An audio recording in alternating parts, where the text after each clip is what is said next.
आणि शेतकऱ्यांच्या प्रश्नांवर राज्यभरात रान उठवणारी स्वाभिमानी शेतकरी संघटना गेल्या अनेक सरकारांना सळो की पळो करून सोडणारे संघटनेचे दोन शिलेदार राजू शेट्टी आणि सदाभाऊ खोत.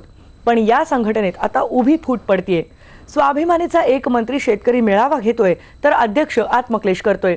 त्यामुळे रस्त्यावरची संघटना सत्तेत आली की काय महाभारत घडतं त्यावरचाच पाहूयात हा एक रिपोर्ट. सत्तेसाठी काहीही असं म्हटलं जातं. भल्या भल्यांना या सत्तेचा मोह सुटला नाही. कुटुंबाच्या कुटुंब सत्तेपायी एकमेकांसमोर उभी ठाकली. त्यात संघटना आणि पक्षांचं तर सोडाच. शेतकऱ्यांच्या प्रश्नांवर गेल्या अनेक सरकारांना भंडावून सोडणारी स्वाभिमानी शेतकरी संघटना. हीच संघटना शेतकऱ्यांसाठी महायुतीत सामील झाली. तोपर्यंत सारं काही अलबेल होतं.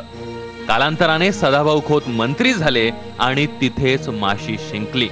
मग काय, सदाभाऊ खोतांना शेतकरी संघटनेतल्या त्या आंदोलनांपेक्षा सत्ताच जास्त सुखकर वाटायला लागली.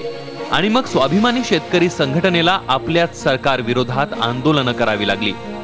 आणि या आंदोलनाकडे सदाभाऊंनी पाठ फिरवली. रस्त्यावरच्या संघटना सत्तेत आल्या की काय होतं याचं उदाहरण जर सांगायचं झालं तर स्वाभिमानी शेतकरी संघटनेचं सांगता येईल. कारण आंदोलन, संघर्ष हाच या संघटनांचा श्वास आहे. आणि सत्तेत गेल्यावर आंदोलन करता येत नाहीत आणि मग या संघटनांचा श्वास कोंडायला लागतो.